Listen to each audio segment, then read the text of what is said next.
Quel moment historique l'Europe traverse-t-elle en 2025? Quel changement pour le leadership américain aujourd'hui? Et quelle place a la France dans l'autonomie de l'Europe face à l'investiture de Trump? Vous écoutez le podcast L'Ukraine face à la guerre.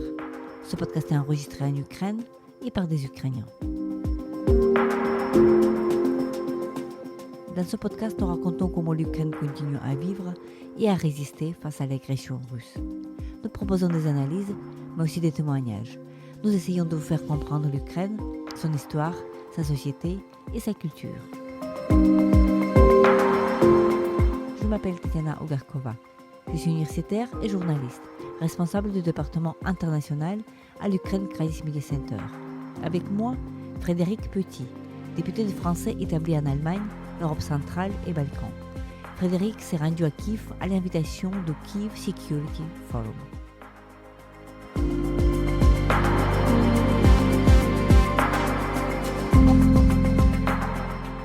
Bonjour Frédéric, bonjour.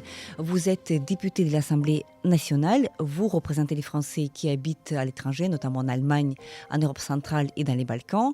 Vous êtes un visiteur fréquent ici en Ukraine, ce n'est pas pour la première fois que nous nous retrouvons ici à Kiev. Aujourd'hui, nous sommes au mois de mai 2025, c'est-à-dire la grande invasion russe dure depuis plus de 3 ans et presque demi déjà. Et ma première question à vous serait importante et fondamentale. Selon vous, dans quel moment historique nous nous retrouvons actuellement dans cette guerre que la Russie mène contre l'Ukraine?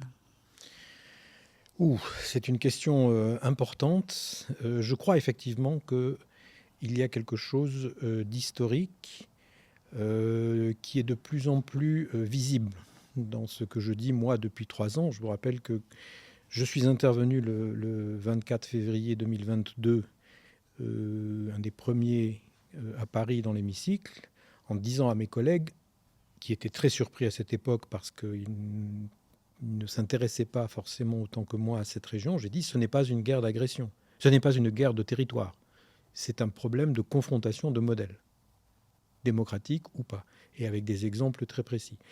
Et je crois que ce qui se passe aujourd'hui depuis l'investissement de Trump, depuis l'investiture de Trump, c'est que ce genre de choses devient de plus en plus évident. Et je trouve qu'on assiste à une espèce de clarification de quels sont les enjeux, et de plus en plus de gens comprennent de quoi on parle. Et donc, effectivement, non seulement je pense que cette confrontation est une confrontation historique, comme je le pense depuis 3 ans, et même comme je le pense depuis beaucoup plus longtemps, entre un modèle impérialiste, un modèle où la langue est une prison, un modèle où on n'a pas de frontières, etc., avec un modèle de réconciliation nationale que nous portons. Mais en plus, je pense que tout d'un coup, tous ceux qui résistaient, qui parlaient, qui étaient sujets de la désinformation russe, se retrouvent un peu désemparés devant l'évidence que... moi, ça me paraît évident que les Russes ne veulent pas de cessez-le-feu, aujourd'hui, à tout le monde. Voilà. Donc, il y a une espèce de tétanisation, de dire, finalement, oui, c'était vraiment une confrontation historique. Il ne s'agit pas d'un petit sujet de frontière entre deux peuples historiques ou pas, quoi. Il s'agit d'un modèle de développement de la société internationale du XXIe siècle différents et qui sont en confrontation et où nous sommes agressés. Et à la fois, vous avez mentionné cette investiture de Donald Trump, le nouveau président, le 47e président des États-Unis, qui était avant le 45e président des États-Unis.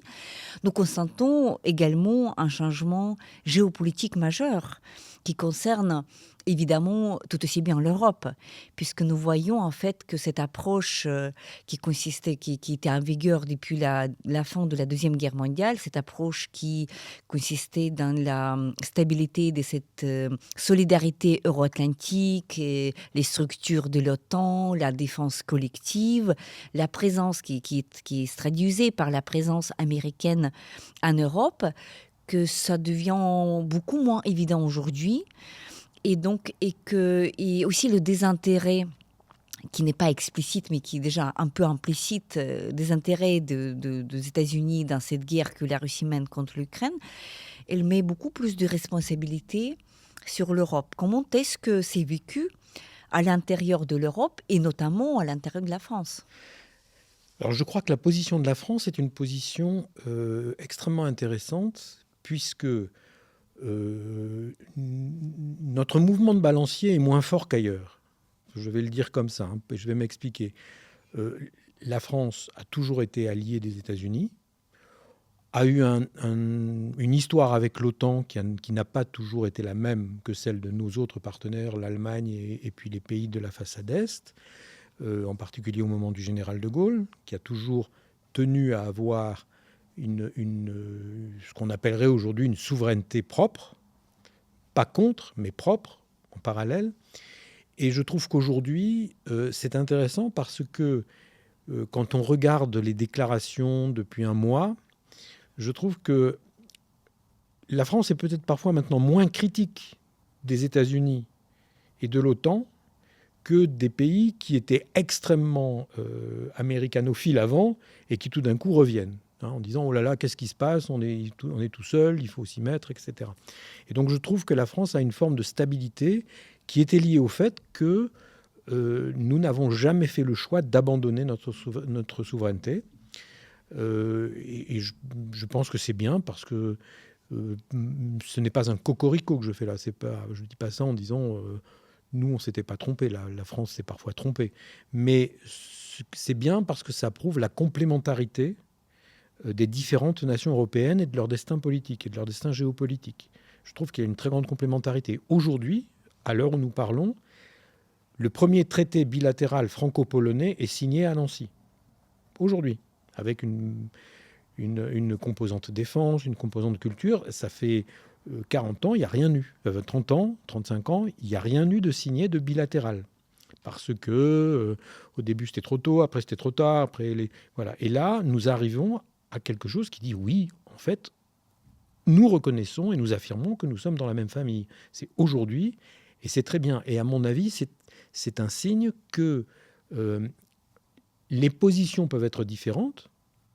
C'est sûr que les Américains ont un regard sur la protection américaine, sur la relation avec les États-Unis, sur la relation avec l'OTAN, qui n'est pas celui de la France, mais il y a un équilibre global. Même chose avec l'Allemagne.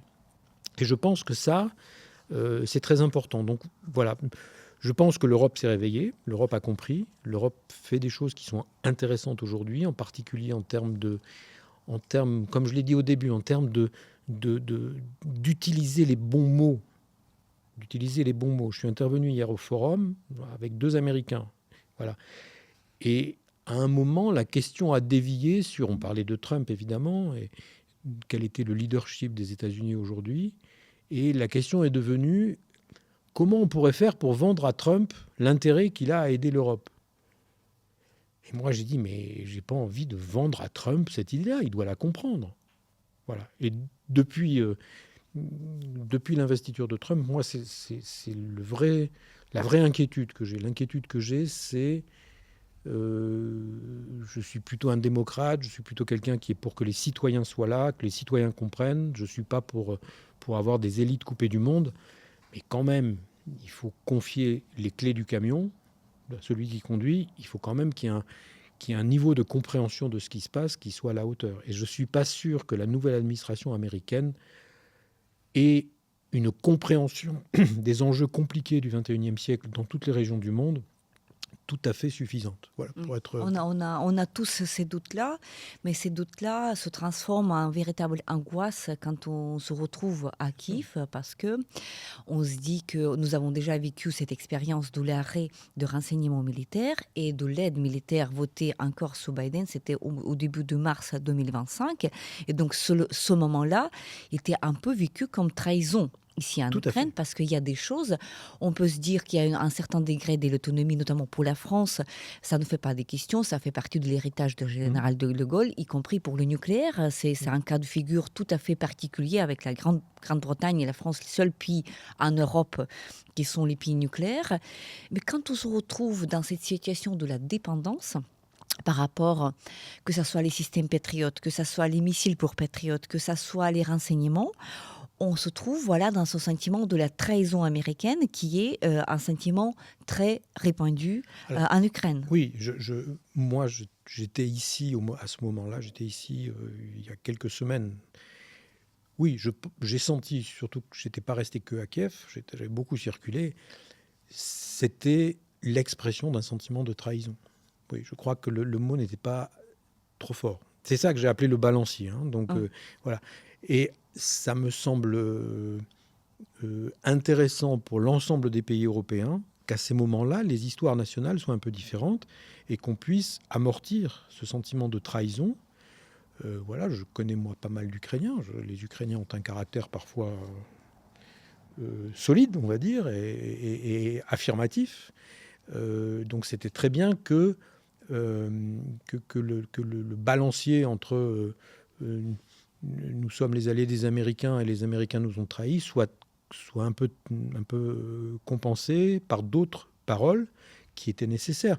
Moi, je considère les États-Unis comme mon allié, aujourd'hui, comme il y a 1 an, comme il y a 10 ans, comme il y a 20 ans. Je ne les considère pas comme un allié inconditionnel. Voilà. Et en particulier, ce que j'ai essayé d'exprimer hier aussi au forum sur la sécurité, je crois que l'idée de démocratie est importante. C'est-à-dire, je crois que ce qui est important, et il ne faut pas discuter du fait que nous sommes les alliés des Américains quand les États-Unis sont en conformité avec leur génie démocratique, on va dire, qui n'est pas tout à fait le même que en Europe, mais quand ils portent leur démocratie. C'est pour ça que voir un président qui se fait recaler dans son propre tribunal constitutionnel pour des décisions absolument absurdes, ça me met un doute non pas sur sa fiabilité à lui, non parce que ça c'est pas il a été élu, hein, les Américains l'ont choisi, mais ça met un doute sur qu'est-ce que ça veut dire en termes d'alliance. Moi, je suis allié avec les Américains parce qu'ils défendent avec nous une autre forme, mais une forme de démocratie.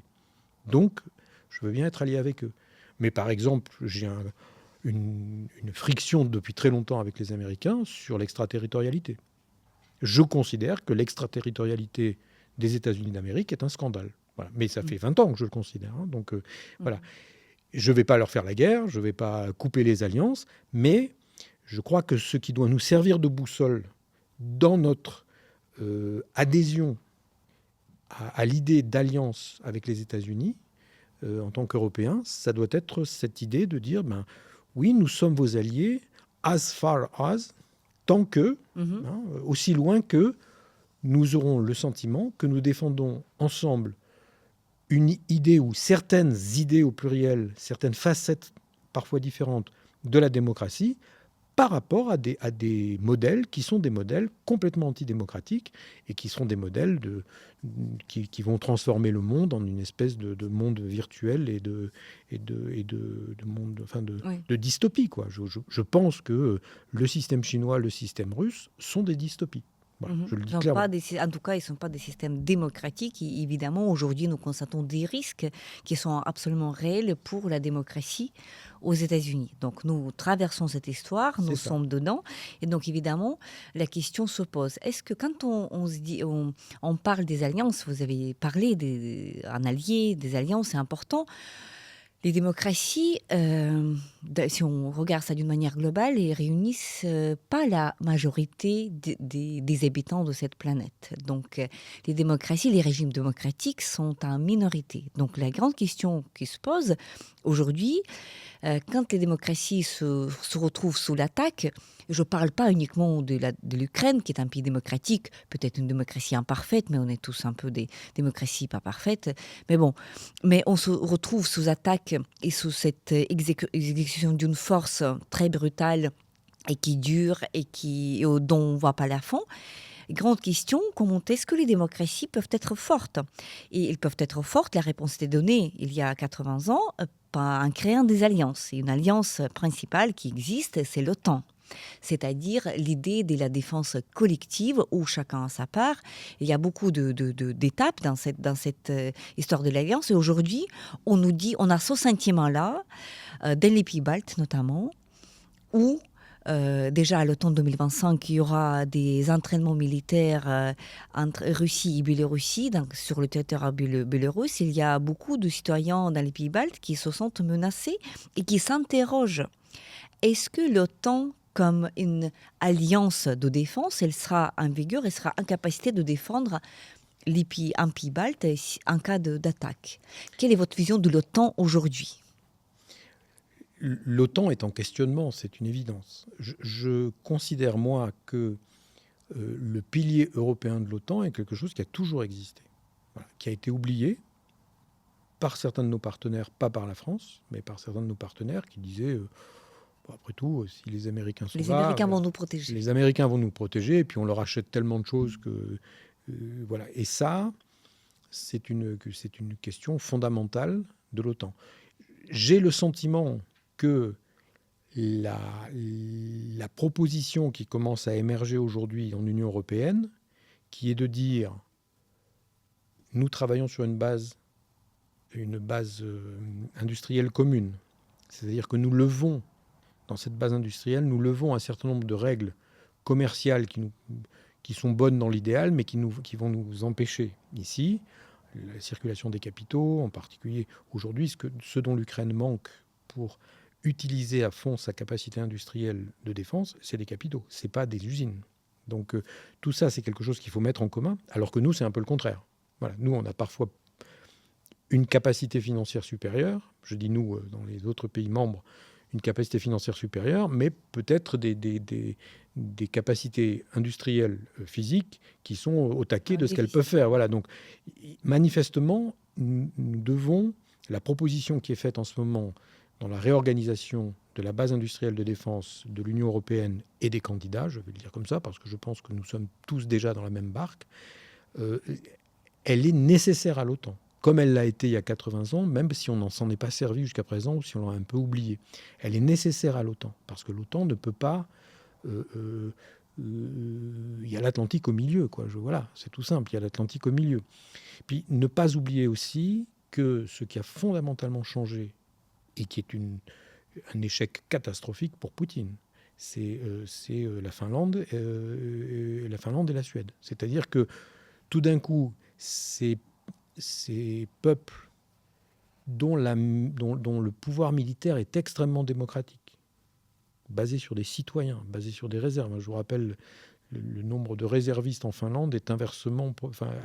est inversement proportionnel, est énormément supérieur, alors que chez nous, c'est plutôt le contraire. Voilà. Donc cette vision démocratique de la défense militaire, maintenant, elle est dans l'OTAN, et dans l'OTAN, dans la branche européenne de l'OTAN. Donc ça, c'est des choses qui doivent petit à petit se consolider, et je ne vois pas, moi, l'OTAN pouvoir continuer à travailler si la souveraineté industrielle et militaire de l'Union européenne ne se développe pas. Parce que l'OTAN sera, à ce moment-là, une espèce de coquille vide en Europe.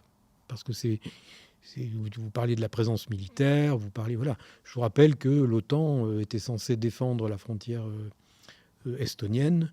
Je crois qu'il y avait 105, grâce à 105 militaires.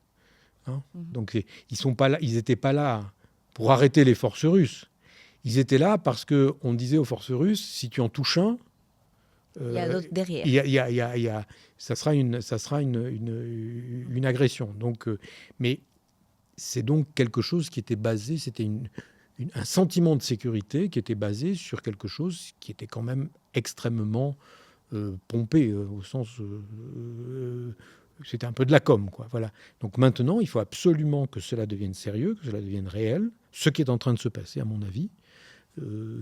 Voilà, quand j'ai vu il y a 3 semaines, ou il y a 15 jours, je ne sais plus, la première fois que des avions français ont descendu des missiles russes sur le ciel ukrainien, il y a un mois, oui, hein, c'est quelque chose qui a du sens. Ça dit, bon, On n'est pas encore là, mais on commence à dire attention, c'est maintenant, on est là et on est efficace. Et on peut le faire. Voilà. Et quand on voit ce qui se passe en termes industriels, bon, c'est assez réjouissant. On a une question au sujet où on est encore en difficulté, qui est celle du renseignement, où il faut qu'on arrive à développer nos outils à nous. On en a beaucoup, on a l'espace, on est présent dans l'espace, on a pas Galiléo, mais si Galiléo, et pour moi, est supérieur à GPS. Hein. On est meilleur. Voilà, donc, mais par contre, on ne l'utilise pas beaucoup. Voilà, donc tout ça, il faut le mettre, comme je dis souvent, mettre les fils en face des fils. Hein. Mais je suis plutôt optimiste. Je vais vous dire pourquoi. Je vais vous rappeler une phrase très intéressante du nouveau commissaire à la Défense, Kubilius, le Lituanien, que nous avons auditionné à l'Assemblée nationale. Et il a dit, comme phrase d'accroche, il a dit « Je ne comprends pas pourquoi 450 millions d'Européens auraient besoin de 350 millions d'Américains pour battre 140 millions de Russes qui n'arrivent pas à se débarrasser de 38 millions d'Ukrainiens. » De 40 millions au départ. Donc voilà. Donc ça dit que c'est uniquement une question de volonté. Après, il y a un problème de délai, il y a un problème de temps. Voilà. Je suis inquiet de ça, mais en même temps, je me dis peut-être que ça pourra nous laisser une fenêtre. J'ai le sentiment de voir arriver une espèce, pas de deal, parce que je pense que ça ne sera pas exprimé, mais une espèce de convergence objective d'intérêts entre l'administration Trump et le Kremlin, aujourd'hui, pour dire on va essayer de ne pas bouger jusqu'à 2028. De faire semblant, voilà. Toi, ça te donne l'impression dans ta politique intérieure, toi, Trump, ça te donne, tu peux donner l'impression que tu as arrêté quelque chose, mais toi, de toute façon, en 2028, c'est plus toi. Voilà. Moi, Kremlin, ça me donne la possibilité de me reposer et de me préparer, voilà, tout en disant que, ben oui, vous voyez, je suis ouvert. Peut-être qu'on va... Enfin, je ne serais pas surpris qu'on aille vers un temps un peu d'accalmie, de faux semblants, qui permettent d'un côté à Trump de dire, ben, vous voyez, je n'ai pas fait en 24 heures, mais finalement, j'ai fait quelque chose, qui permettent au Kremlin de dire, ben, nous, on a été d'accord, on a fait des choses, voilà, on ne pouvait pas, puisque les main roots n'étaient pas, les racines principales de la guerre n'étaient pas traitées, on ne pouvait pas signer, mais on a un peu levé le pied, ok, et que, alors c'est un problème énorme pour nous, parce que ça veut dire qu'en 2027-2028, ça repart, et là, on ne sait pas où ça repart, hein. Je dis à tout le monde, et je le dis, je le répète, j'en ai fait un papier lundi dernier, la semaine dernière, Lavrov a préfacé un livre académique qui est sorti à Moscou et qui s'appelle « Histoire de la Lituanie ».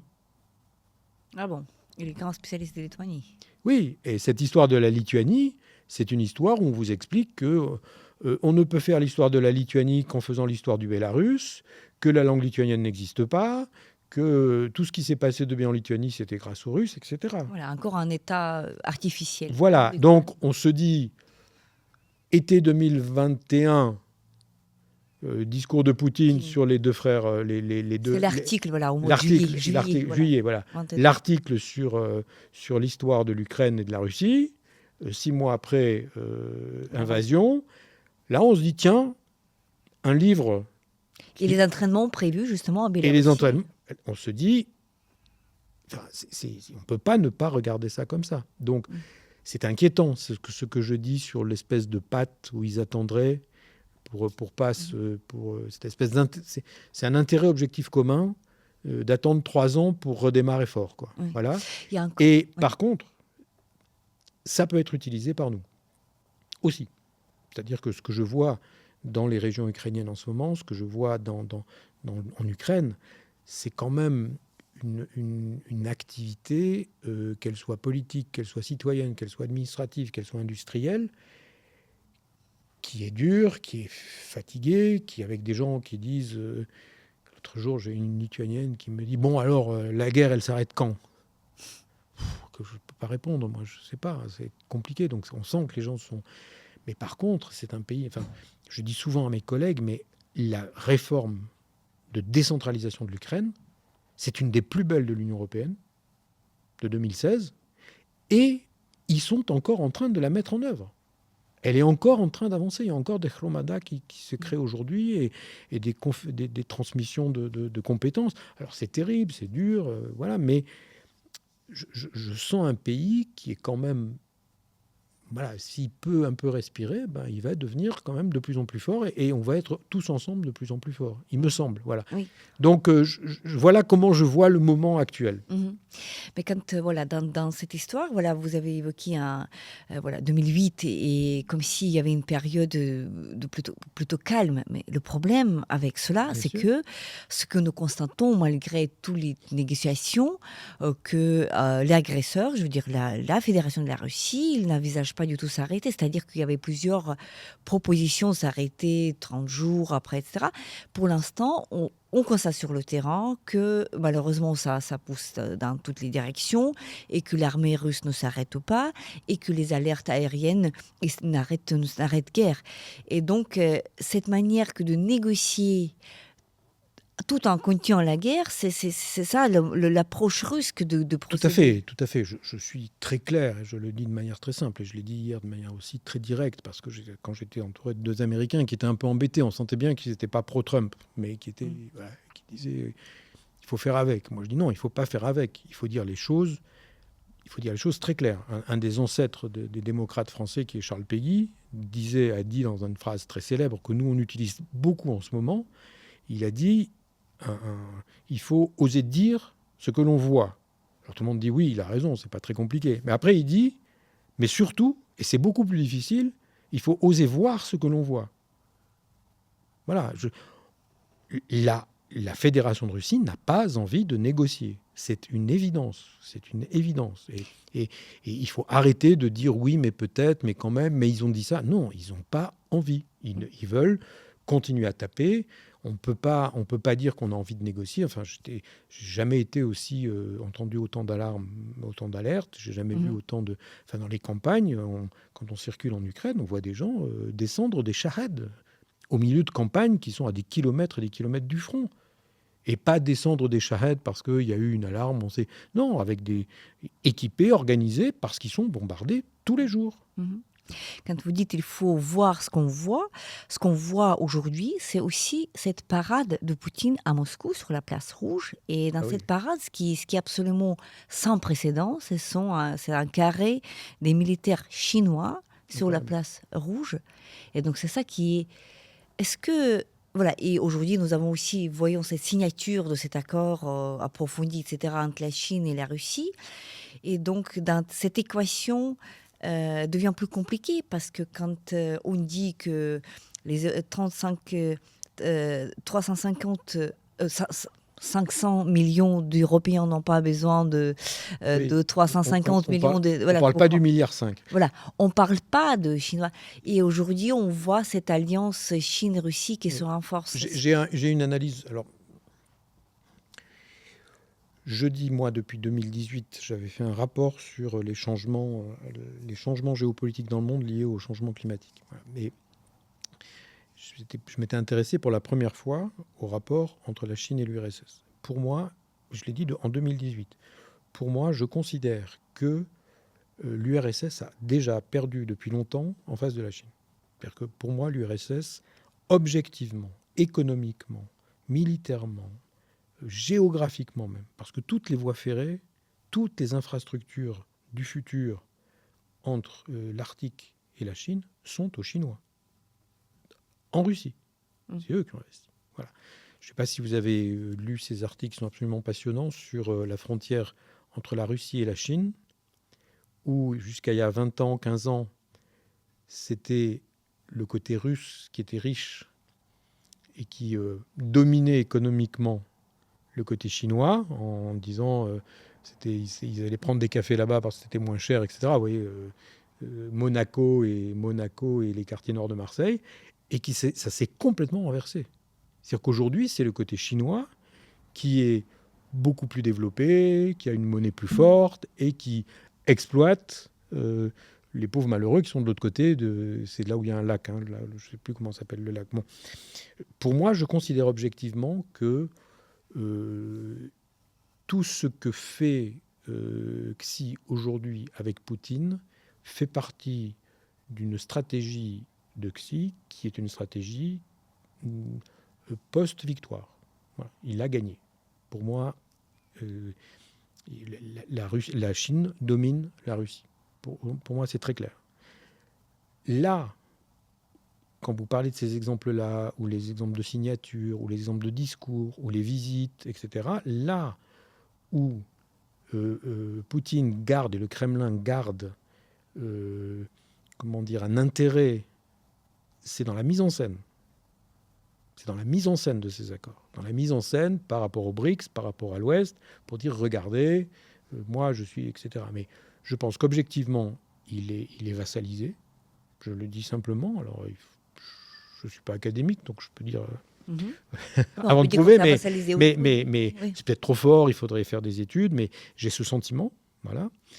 Mais par contre, c'est évident que Poutine est très très fort pour mettre en scène, à certaines occasions, mettre en scène un certain nombre de choses. Je vous rappelle que il a dit, alors dans la déclaration commune, il y a une déclaration commune aussi entre Xi et Poutine ce matin ou hier soir, je ne sais plus.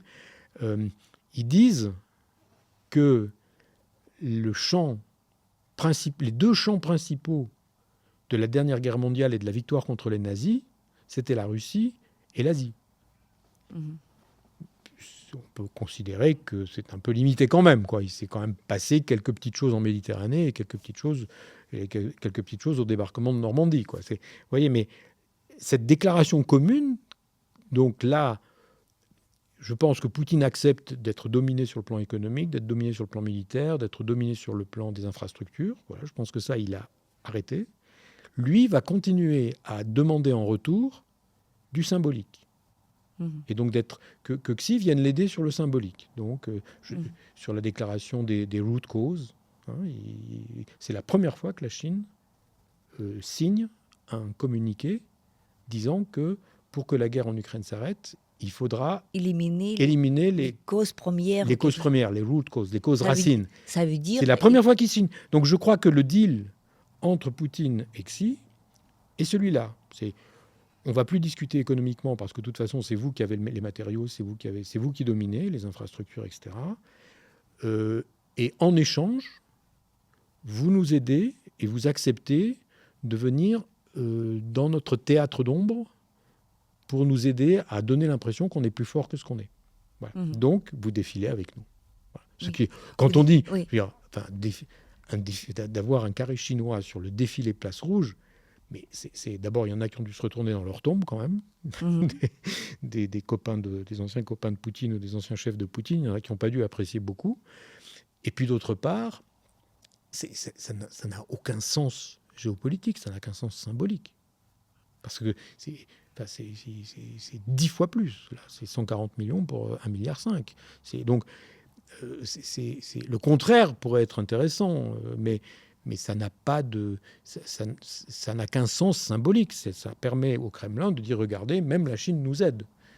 Oui, mais quand on se trouve à Kiev et quand on lit cette déclaration que la Chine s'accorde sur la vision russe de cette guerre, qu'il faut éliminer les causes premières, les raisons, ça veut dire que nous n'avons pas uniquement la Russie comme ennemi, mais nous avons devant nous, face à nous, 1 milliard de Chinois. Je ne parle pas de ces 2 soldats chinois qui étaient capturés récemment, et donc nous savons évidemment tous qu'il y a pas, même s'il n'y a pas de supplément d'armes, mais il y a des composantes chinoises qui arrivent en permanence en Russie, qui aident leur armée. Nous savons très bien que la Chine aide à la Russie de contourner les sanctions occidentales, que de toute manière, elle nourrit cette machine de guerre russe. Et donc, vu de l'Ukraine, voir que notre ennemi est en train de se dissoudre dans l'ennemi beaucoup plus grand, c'est-à-dire la Chine, ça ne nous rassure pas du tout non plus. Bien sûr, non, mais c'est exactement ce que cherche Poutine. C'est pour ça que je dis qu'il y a un côté Poutine, metteur en scène de sa guerre hybride et de sa guerre d'information, où il utilise l'image de la Chine. Quand vous dites que la Chine aide la Russie à détourner les sanctions, c'est vrai, mais la Chine y gagne beaucoup.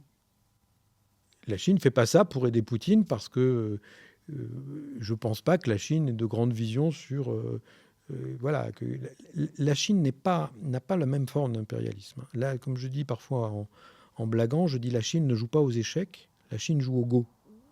Hein, la Chine est toujours dans des trucs de position, elle va là où les autres ne sont pas, et une fois qu'elle y est, on ne peut plus la déloger. Hein. C'est pour ça que, par exemple, en Afrique, la Chine a une stratégie qui est une stratégie d'achat de terre, hein, de prendre la terre et d'être là sur la terre, et pas une stratégie de présence forcément technologique ou militaire. Voilà. Mais donc sur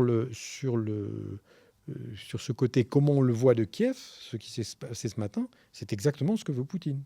Poutine veut nous faire croire que la Chine est derrière lui à 1,5 milliard. Voilà. En fait, la Chine l'aide à détourner les sanctions parce qu'en même temps, la Chine récupère à très très très très bas prix l'énergie, par exemple, ou un certain nombre de choses, ou peut sortir dans l'Arctique. Donc, je crois qu'on est vraiment dans quelque chose qui est de l'ordre de...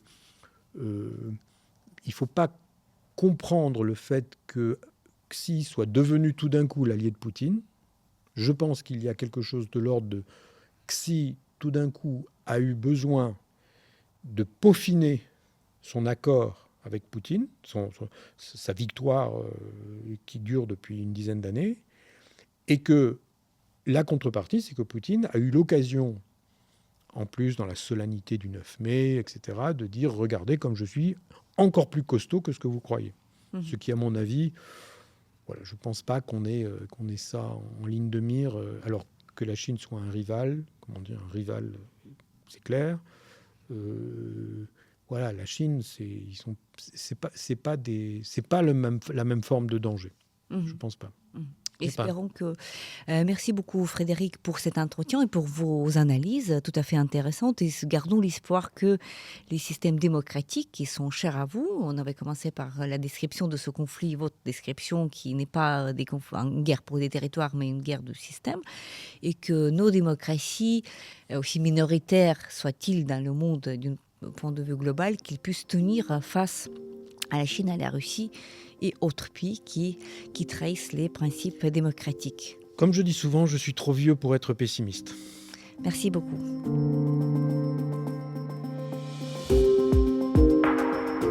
C'était le podcast L'Ukraine face à la guerre. N'hésitez pas de partager cette émission. Nous n'allons pas tarder à enregistrer et diffuser d'autres épisodes. Je m'appelle Tetiana Ogarkova, j'étais accompagnée par Frédéric Petit, député de français établi en Allemagne, Europe centrale et Balkans. Frédéric s'est rendu à Kiev à l'invitation de Kiev Security Forum. Restez avec nous et soutenez l'Ukraine.